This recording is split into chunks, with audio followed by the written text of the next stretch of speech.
Peacock Kaivalya Kaivalya అది పట్టుకున్నావా? ఏం పట్టుకున్నావు? అది చూడు. అయ్యో ఇచ్చు ఇచ్చుడు ఇచ్చుడు. హాయ్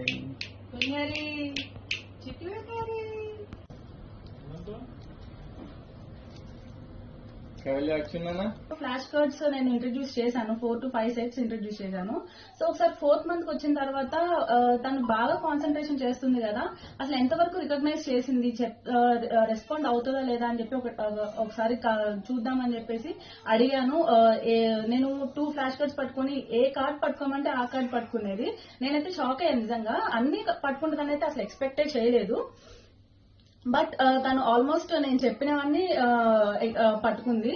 సో ఇంత జస్ట్ 1 మంత్ లో ఇన్ని సెట్స్ ఫ్లాష్ కార్డ్స్ తను రికగ్నైజ్ చేస్తుందని అయితే ఎక్స్పెక్ట్ చేయలేదు. సో రికార్డ్స్ అప్లై చేస్తే బెటర్ కదా అనిపించింది. ఇండియన్ బుక్ ఆఫ్ రికార్డ్స్ కి అప్లై చేశాను. వాళ్ళు ఏజ్ లిమిట్ 4 months కి ఏజ్ లిమిట్ లేదండి, 1.5 year age limit, minimum age limit అని చెప్పారు. ఓకే, వితౌట్ ఏజ్ లిమిట్ వెళ్దాం అని చెప్పేసి ఇంకేం రికార్డ్స్ ఉన్నాయని నేను సర్చ్ చేసినప్పుడు నోబెల్ వరల్డ్ రికార్డ్స్ కి అప్లై చేశాను. అప్లై చేసిన 2 to 3 days లో వాళ్ళు ప్రాసెసింగ్ అంతా స్టార్ట్ చేశారు. లైక్ పాప డేట్ ఆఫ్ బర్త్ సర్టిఫికేట్ అడిగారు, లైక్ ఇంకా పాప రికగ్నైజ్ చేసే వీడియోస్ ప్రతి ఒక్కటి, నేను మెన్షన్ చేసిన ప్రతి ఒక్కటి మిస్ అవ్వకుండా వాళ్ళు వీడియో అడిగారు. ఒక్కటి మిస్ అయినా కానీ వాళ్ళు మళ్ళీ రీచెక్ చేసుకుని మళ్ళీ అడిగారు అనమాట, ఇన్ కౌంట్ మిస్ అవుతుందని చెప్పేసి.